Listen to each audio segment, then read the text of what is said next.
santosa penuh.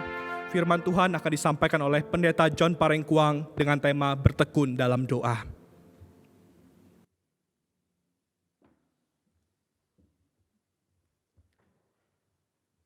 Shalom saudara yang kekasih dalam Tuhan Yesus.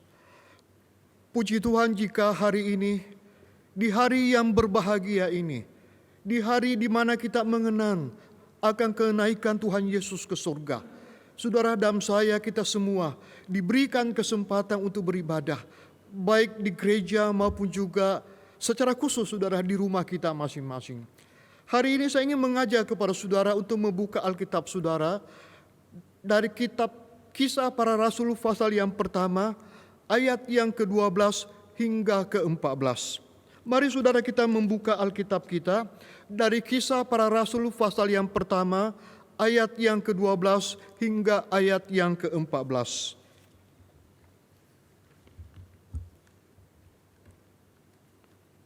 Saya akan membacakan untuk saudara. Demikian bunyi firman Allah.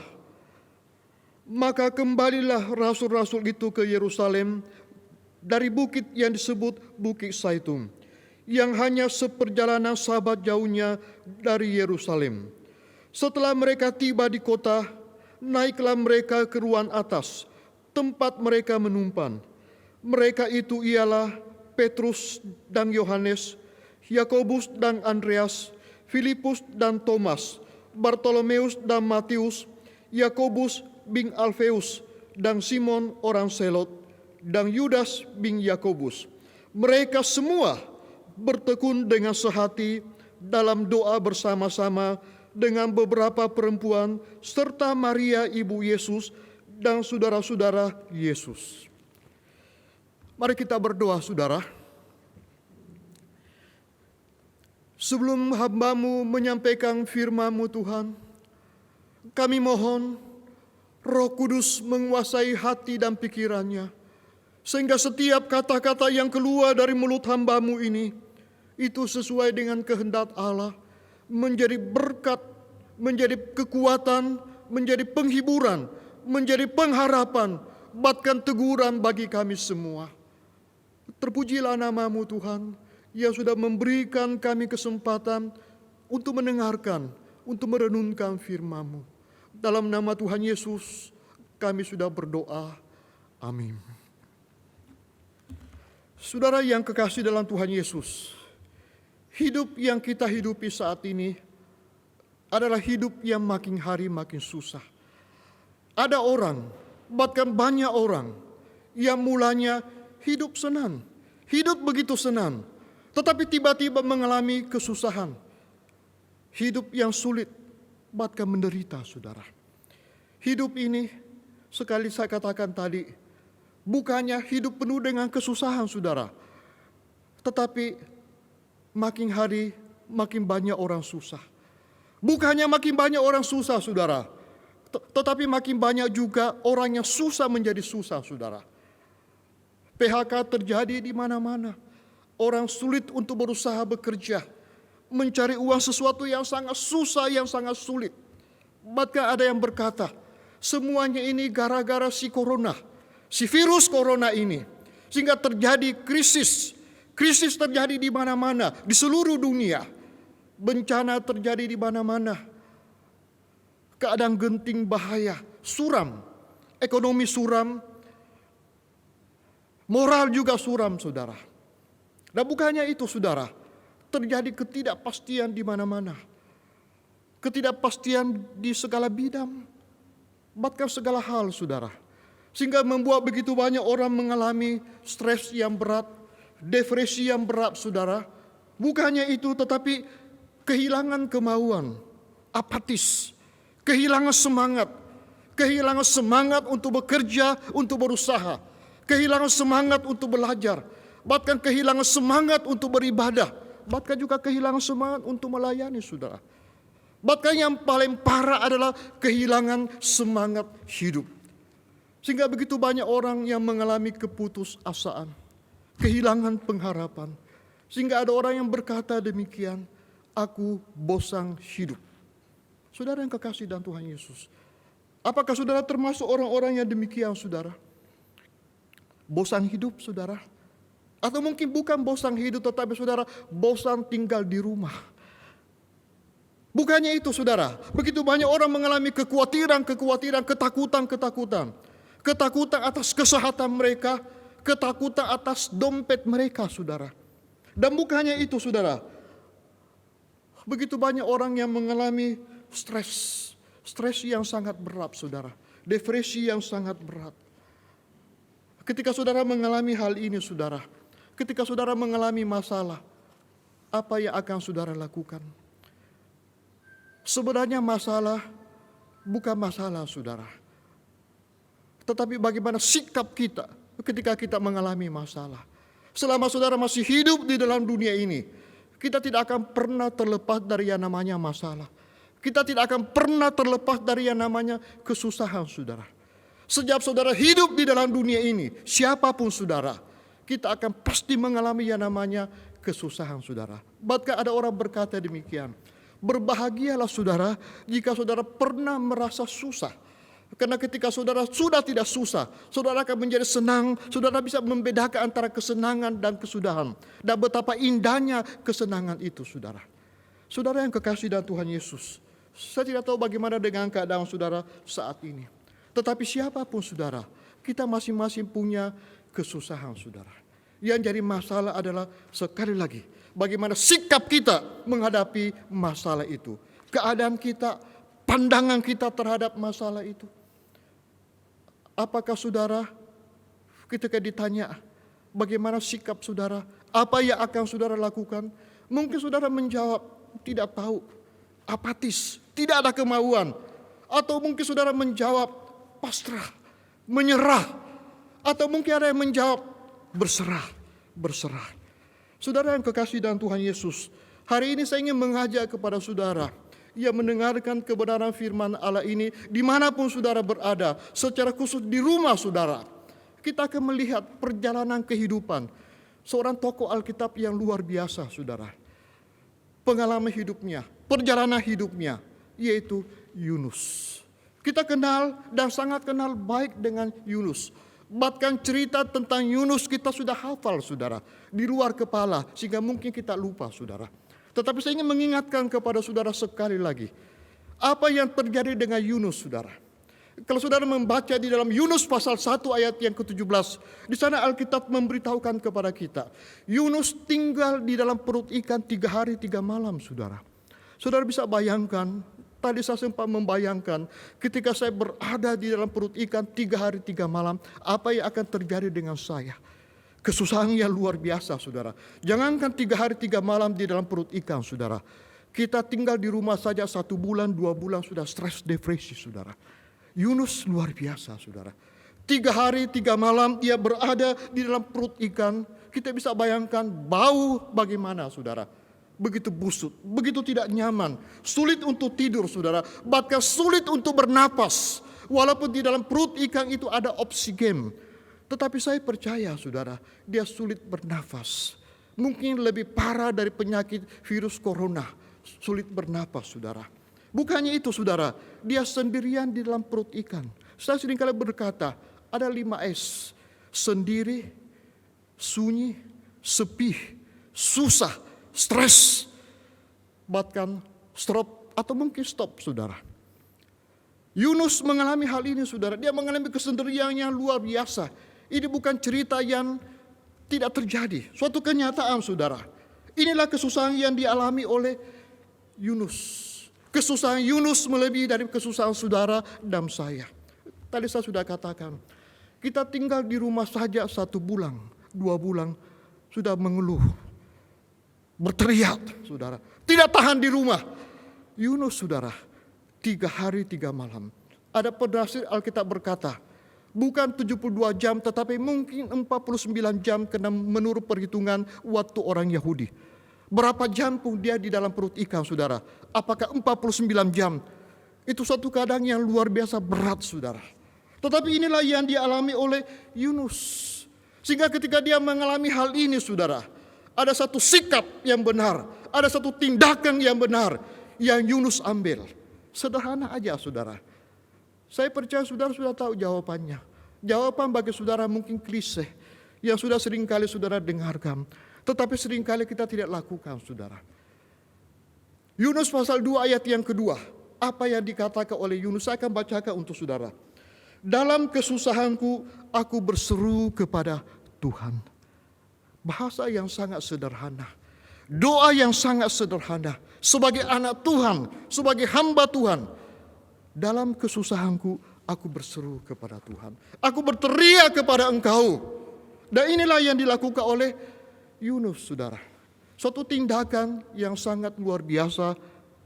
Suatu tindakan yang benar, saudara. Langkah awal yang memang harus dilakukan oleh Yunus, termasuk saudara dan saya.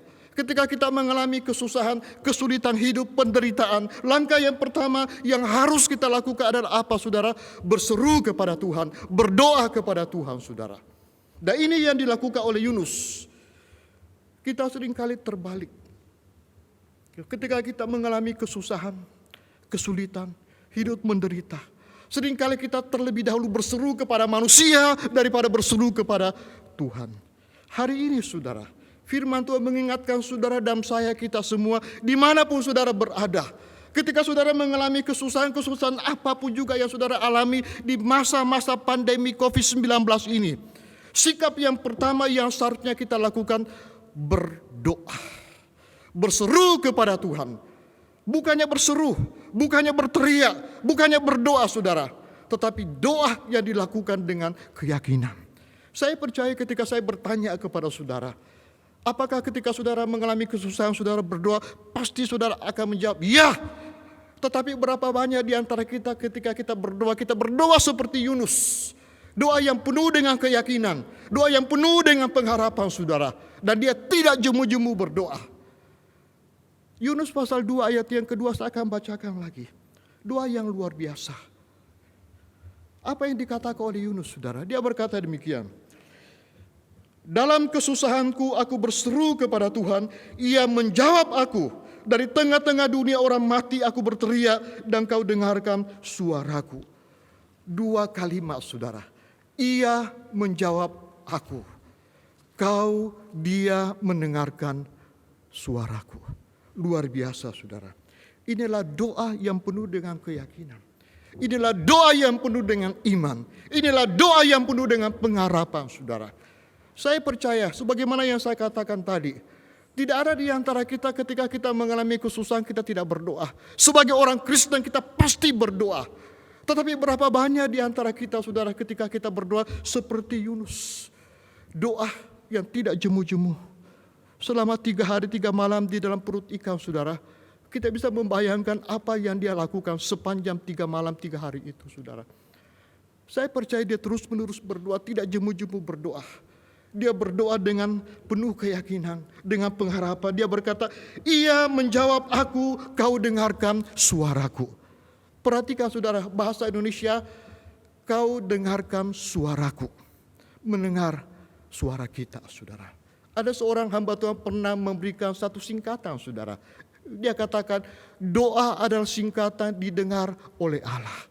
Saya percaya setiap doa yang kita sampaikan, Tuhan mendengarnya, saudara. Tetapi belum tentu dia menjawab. Sesuai dengan kehendaknya, dia akan menjawab kita. Tetapi paling tidak, saudara, merupakan kerinduan kita, pengharapan kita. Ketika kita berdoa, kita rindu supaya Tuhan mendengarkan doa kita. Saya percaya kita hidup sehari-hari ketika kita berbicara kepada seseorang. Kita ingin seseorang itu mendengarkan kita. Mendengarkan kita bukannya dengan simpati tetapi empati, saudara. Saudara yang kekasih dalam Tuhan Yesus. Tuhan mendengarkan doa Yunus. Inilah keyakinan dia, saudara. Saya teringat dengan Daud. Di dalam Mazmur 55 ayat yang ke-18 dia berkata demikian. Sama seperti Yunus, saudara. Mazmur 55 ayat yang ke-18 berbunyi demikian. Di waktu petang, pagi, tengah hari, aku cemas dan aku menangis. Dan dia mendengarkan suaraku. Daud ketika mengalami kecemasan hidup. Daud ketika menangis karena pergumulan yang dia alami, saudara. Sebagai seorang raja, punya kedudukan yang tinggi. Punya segala-galanya, saudara. Dia tidak terlepas dari yang namanya kecemasan, kegelisahan, bahkan tangisan, saudara. Apa yang dia lakukan, saudara? Suatu keyakinan bahwa dia mempunyai Allah, Allah yang tidak pernah meninggalkan dia, Allah yang mendengarkan suaranya, saudara. Apakah kita ketika kita mengalami kesusahan di masa-masa pandemi COVID-19 ini, saudara, kita berdoa seperti Yunus, seperti Daud, saudara. Doa yang penuh dengan keyakinan, doa yang penuh dengan pengharapan, doa yang penuh dengan iman, saudara. Bahkan kita lakukan dengan kesabaran, saudara. Kesabaran. Di dalam Alkitab, saudara, banyak nabi-nabi, anak-anak Tuhan, hamba-hamba Tuhan, tidak terlepas dari yang namanya kesulitan hidup, kesusahan hidup, tantangan hidup, ancaman, saudara. Seperti yang dialami oleh siapa, saudara? Yeremia. Ketika Yeremia melihat kota Yerusalem, dia menangis, saudara. Dan apa yang dilakukan? Dia berdoa demikian. Ratapan pasal 1 ayat yang ke-20, ratapan 1 ayat yang ke-20 berbunyi demikian. Ya Tuhan, lihatlah betapa besar ketakutanku, betapa gelisah jiwaku, hatiku terbolak-balik di dalam dadaku. Ketika Yeremia melihat keadaan kota Yerusalem, dia mengungkapkan isi hatinya. Dia katakan, jiwaku gelisah, hatiku terbolak-balik, dadaku seperti sesat. Semua itu disampaikannya kepada siapa, saudara? Kepada Allah. Dia berdoa kepada Allah untuk kota Yerusalem. Saudara, banyak hal-hal yang menakjubkan terjadi ketika kita mulai berdoa, saudara. Waktu berdoa adalah waktu yang tidak pernah sia-sia, saudara. Seorang hamba Tuhan yang sangat terkenal yang bernama Charles Spurgeon berkata demikian. Kadang-kadang kita berpikir kita terlalu sibuk untuk berdoa. Dan dia katakan, itu hal yang salah. Karena berdoa adalah penghematan waktu. Seorang tokoh gereja yang sangat terkenal juga, Martin Luther, berkata demikian. Semakin sedikit saya berdoa, semakin sulit jadinya. Semakin banyak saya berdoa, semakin baik jadinya. Bahkan dia berkata, setiap hari begitu banyak pekerjaan yang harus saya lakukan, sehingga 3 jam pertama saya akan lakukan apa? Berdoa. Saudara yang kekasih dalam Tuhan Yesus, mungkin kita tidak sehebat mereka. Charles Spurgeon, Martin Luther, Yeremia, Yunus, atau Daud, saudara. Tetapi yang bisa kita lakukan adalah apa, saudara? Berdoa. Bukannya asal berdoa, saudara, tetapi sungguh-sungguh berdoa. Berdoa dengan penuh keyakinan, berdoa dengan penuh pengharapan. Bahkan yang terpenting dari semuanya itu adalah berdoa dengan bertekun. Bukankah Tuhan Yesus pernah mengajarkan kepada murid-muridnya di dalam Lukas 18 ayat yang pertama, Tuhan berkata, kamu harus berdoa dengan tidak jemu-jemu. Saudara yang kekasih dalam Tuhan Yesus, saya ingin mengajak kepada saudara melalui hari kenaikan ini. Tadi kita sudah baca kisah para rasul 1:14. Sepertinya tidak ada hubungan, saudara. Tetapi saya ingin memetik kebenaran firman Allah yang dilakukan oleh para murid ketika Tuhan Yesus sudah naik ke surga. Di masa-masa penantian apa yang mereka lakukan? Alkitab berkata di dalam kisah para rasul 12-14. Mereka berdoa di rumah tempat mereka menumpang. Di lantai 2, di atas mereka bersama-sama berdoa, saudara. Saudara yang kekasih dalam Tuhan Yesus, saya ingin mengajak kepada saudara hari ini, sesuai dengan tema adalah bertekun di dalam doa. Bertekun di dalam doa mempunyai pengertian konstan, terus menerus, berkesinambungan. Saya senang dan tertarik dengan kata tekun, saudara. Bertekun mempunyai pengertian bahwa di dalam kata tekun itu ada kerajinan, ada kesungguhan, ada ketabahan, ada disiplin, saudara. Jadi ketika Tuhan berkata, atau ketika kita berkata saya ingin bertekun di dalam doa, maka harus ada kerajinan, harus ada kesungguhan, harus ada ketabahan, harus ada disiplin, saudara. Saudara yang kekasih dalam Tuhan Yesus, ada seorang pernah berkata demikian, orang yang paling sering berdoa adalah orang yang paling tentram hatinya. Tentram hatinya bukan berarti di luar hatinya tidak ada masalah, ada, saudara. Kita hidup saat ini, di luar hati kita, saudara, begitu banyak hal yang menakutkan. Kalau kita lihat, kalau kita pikirkan, saudara. Tetapi hal itu sebenarnya tidak bisa merampas damai yang Tuhan berikan kepada kita di dalam hati kita, saudara. Saudara yang kekasih dalam Tuhan, bagaimana dengan doa kita? Kehidupan doa kita sebagai murid-murid Tuhan. Apakah kita terus-menerus berdoa, saudara? seorang hamba Tuhan, anak Tuhan yang bernama Sadhu Sudarsim, saudara. Saya masih ingat ketika saya masih remaja, saya sempat menyaksikan film daripada Bapak Sadhu Sudarsim ini.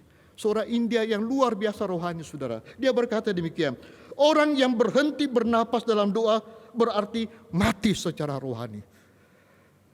Saudara yang kekasih dalam Tuhan, dia ingin berkata, doa itu seperti orang yang bernafas.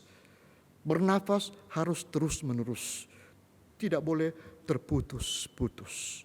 Bahkan juga dia berkata demikian, iblis akan tersenyum ketika kita membuat rencana. Iblis akan tertawa ketika kita sibuk di gereja. Tetapi iblis akan gemetar ketika kita berdoa. Saudara, adakah kita terlalu sibuk, saudara, untuk tidak berdoa? Saya ingin mengajak kepada saudara melihat ke belakang beberapa ribu tahun yang lalu, saudara. Kisah Daniel. Di dalam Daniel pasal 6. Daniel bukan orang yang tidak sibuk, saudara. Dia adalah salah satu dari 3 pejabat tinggi yang ada di kerajaan Darius. Dia punya kedudukan yang sangat tinggi. Kalau boleh dikatakan punya kesibukan yang super sibuk. Dia membawahi kurang lebih 120 bupati-bupati atau wakil raja. Punya kesibukan yang luar biasa. Tetapi saudara, di tengah-tengah kehidupannya yang begitu baik dan benar, banyak orang cemburu kepada dia. Banyak orang ingin menjatuhkan dia.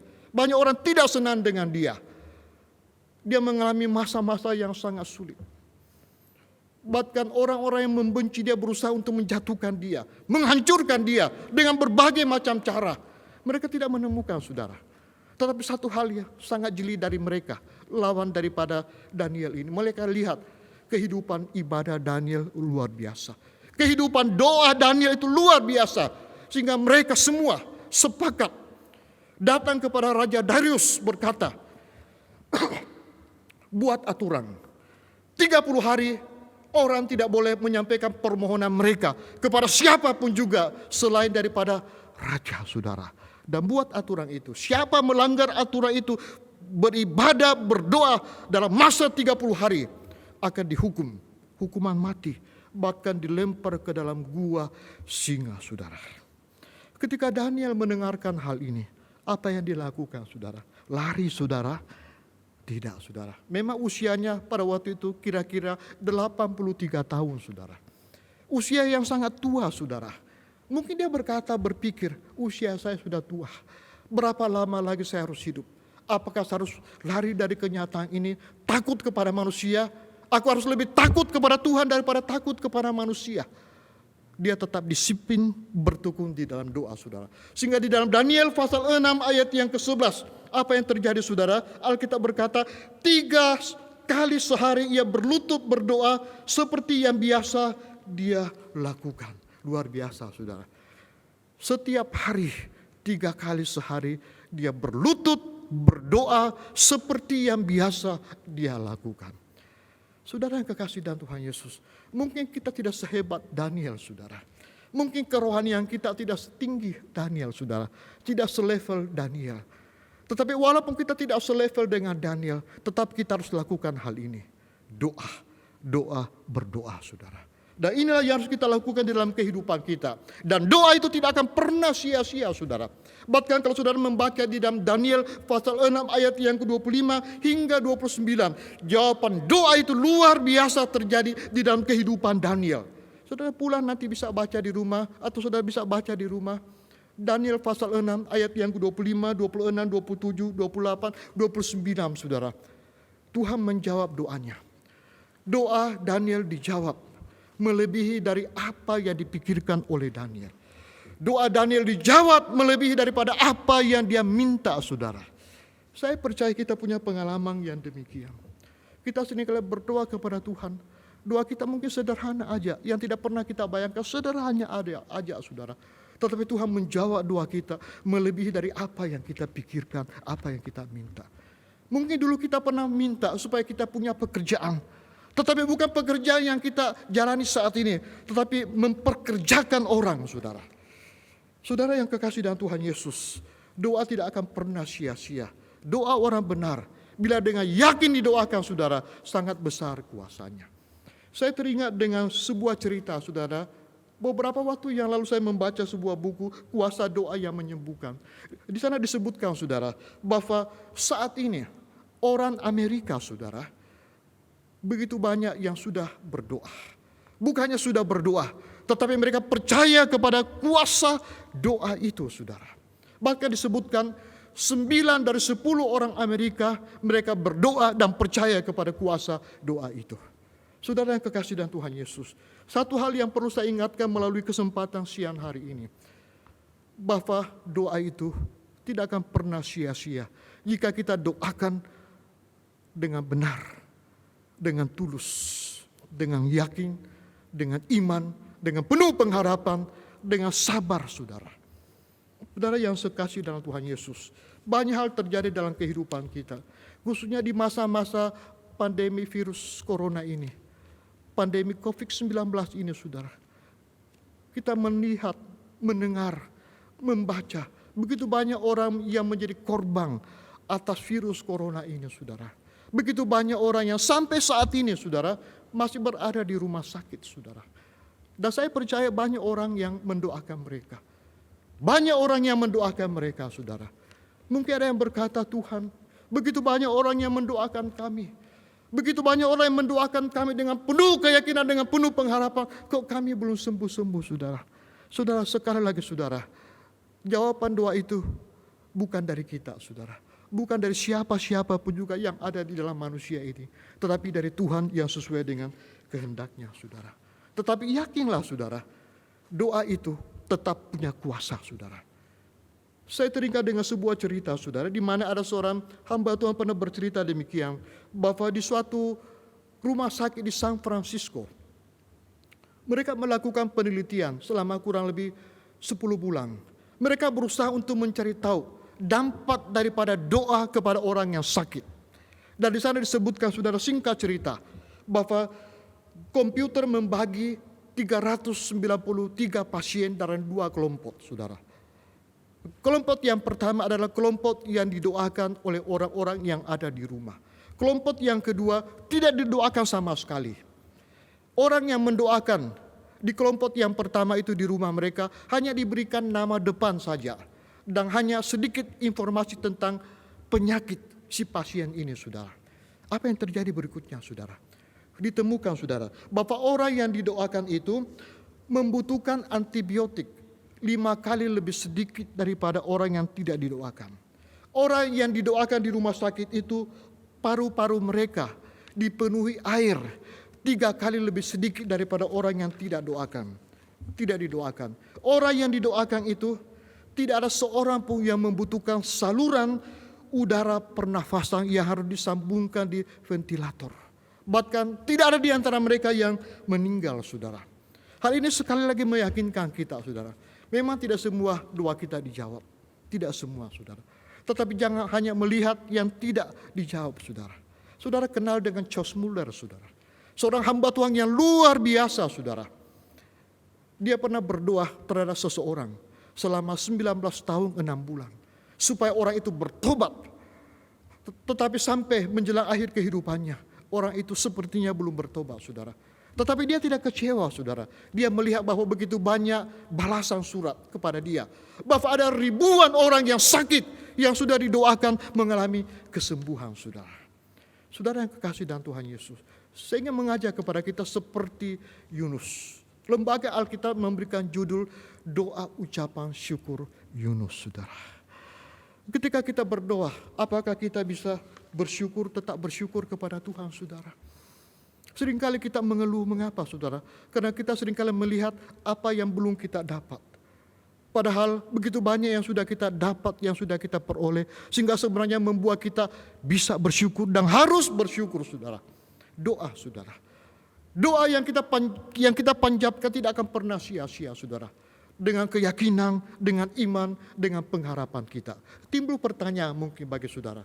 Apakah doa itu bisa mengubah sesuatu saudara? Saya tertarik dengan sebuah buku tulisan yang sangat sederhana saudara, yang saya akan bacakan untuk saudara. Judulnya adalah Apakah Doa Mengubah Sesuatu?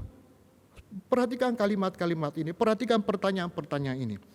Pertanyaan yang pertama, Apakah doa dapat mengubah suatu keadaan secara tiba-tiba? Tidak selalu. Tetapi doa akan mengubah caramu memandang situasi itu. Yang kedua, apakah doa mengubah kondisi keuanganmu di masa depan? Tidak selalu. Tetapi doa akan mengubah kepada siapa kau berharap untuk memenuhi kebutuhan hidupmu sehari-hari. Pertanyaan ketiga, apakah doa mengubah hati yang hancur, tubuh yang rusak?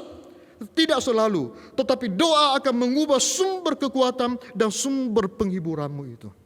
Pertanyaan yang berikutnya, apakah doa mengubah yang kau butuhkan dan inginkan? Tidak selalu.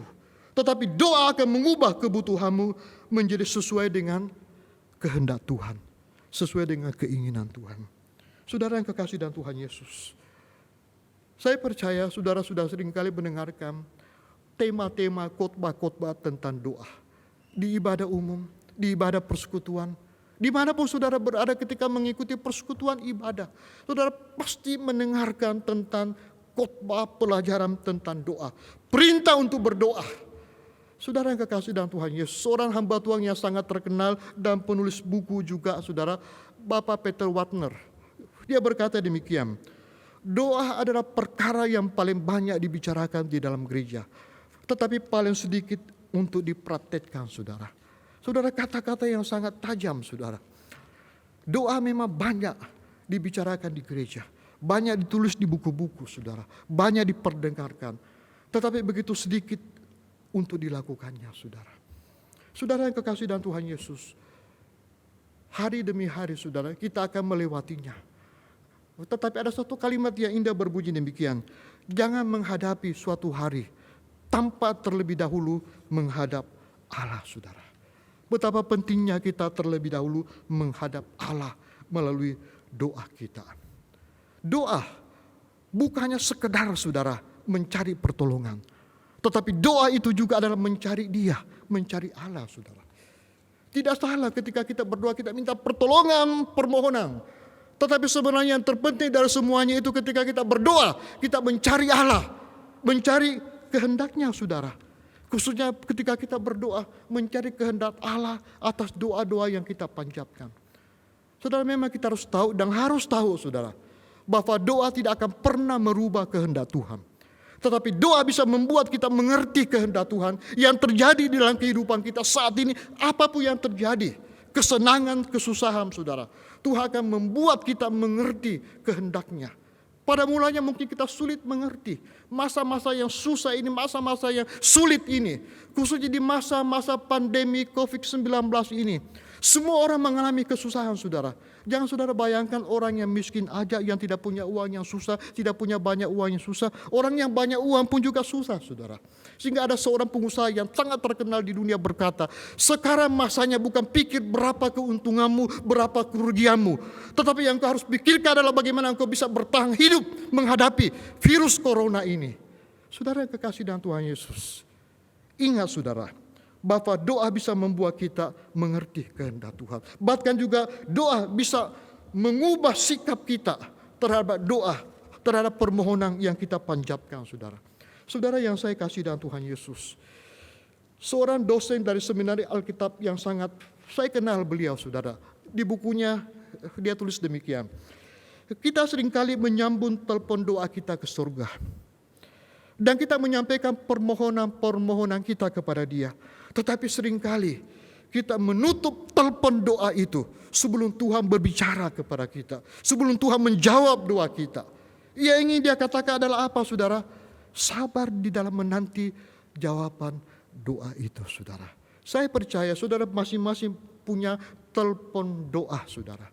Telepon doa yang mungkin langsung tersambung dengan surga saudara. Kalau boleh saya katakan saudara. Tetapi seringkali kita tutup telepon doa itu lebih cepat. Karena ketidaksabaran kita saudara. Ketidakyakinan kita. Kekurang pengharapan kita ini membuat kita tutup telepon kita sebelum Dia berbicara kepada kita. Sebelum Dia menjawab doa kita. Oleh sebab itu saudara kita perlu bertekun di dalam doa. Pada tanggal 14 Mei yang lalu kita kenal dengan Hari Doa Sedunia. Saya percaya di seluruh dunia begitu banyak orang yang berdoa, termasuk kita yang tinggal di Indonesia ini, saudara. Bahkan kalau kita melihat, saudara, pada tanggal 14 Mei pagi hari, Presiden kita dengan beberapa menteri, tokoh-tokoh agama, semua bersatu, saudara, mengadakan doa apa? Doa kebangsaan dan kemanusiaan. Saudara, hal ini semuanya sudah dilakukan oleh siapa? Nehemia. Nehemia pasal 1 ayat yang ke-4 hingga 11 sudah memberitahukan kepada kita beberapa ribu tahun yang lalu. Nehemia sudah melakukan hal itu, berdoa untuk bangsanya, saudara. Hari ini saudara punya tanggung jawab, saudara, untuk apa? Berdoa untuk bangsa kita. Bahkan seluruh dunia, saudara, khususnya bangsa kita. Di tengah-tengah masa pandemi COVID-19 ini, yang membuat begitu banyak orang menderita. Hidup makin hari makin susah, makin sulit, saudara. Apa yang harus kita lakukan, saudara? Banyak hal yang tidak bisa kita lakukan, saudara. Banyak hal yang tidak bisa kita rubah. Tetapi tetap ada yang bisa kita lakukan, ada yang bisa kita rubah. Apa yang bisa kita lakukan, saudara? Berdoa, saudara. Sederhana, saudara, berdoa. Tetapi ingat kata Peter Walter, saudara. Berdoa seringkali kita dengarkan pelajaran ini. Banyak dibicarakan di gereja, saudara. Banyak kita ketahui dengan segala macam teori tentang doa, kalau boleh saya katakan. Tetapi berapa banyak di antara kita melakukan sikap berdoa yang benar, dengan penuh keyakinan, dengan iman, dengan penuh pengharapan, saudara. Saudara, hari ini saya ingin mengingatkan kita, saudara.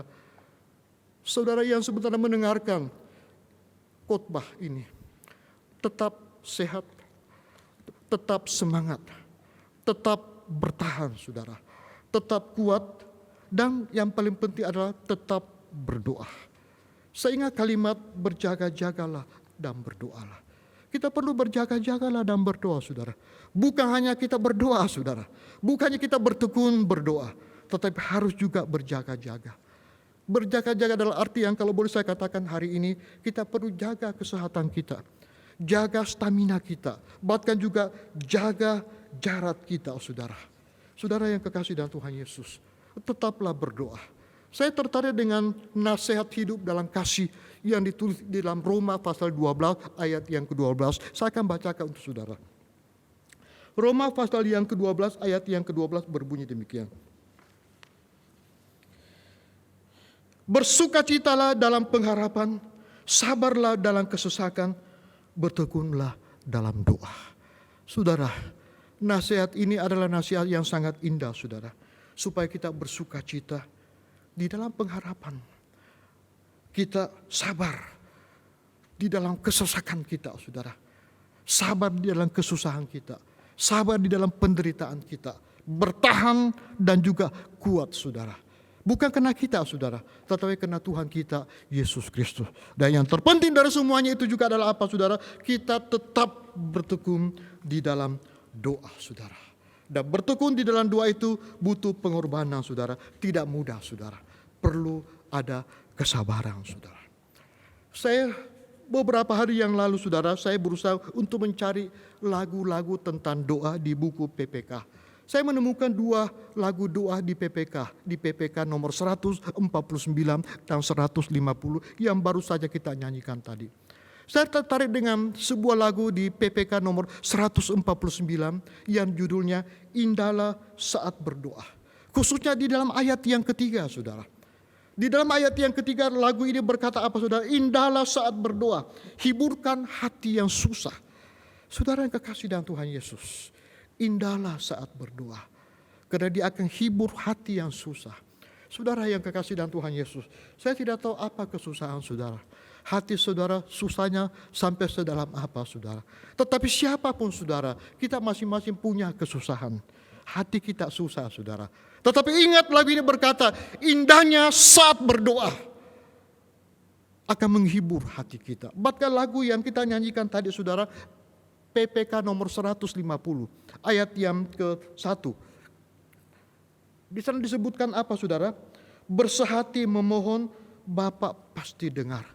Bersehati memohon, Bapa pasti dengar. Ini keyakinan kita, saudara.